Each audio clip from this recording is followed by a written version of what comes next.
Hi అండి, నమస్తే. అసలైన సాంబార్ చేసే విధానం చూపిస్తాను నేనైతే.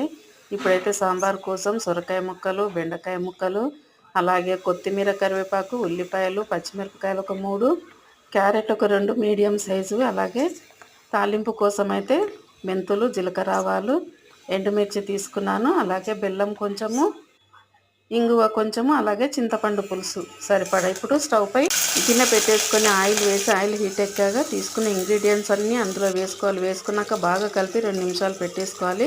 ఉడికిపోతుంది కదా, అప్పుడు ఇందులోకి కొంచెం వాటర్ అనేది యాడ్ చేసుకోవాలి. అలాగే బెల్లం, ఇంగువ కూడా యాడ్ చేసుకొని వాటర్ యాడ్ చేసుకొని ఉడికిన తర్వాత చింతపండు పులుసు వేసుకోవాలి. చింతపండు పులుసు వేసుకున్నాక ఇక్కడ 2 టమాటాలు కూడా వేసాను నేనైతే.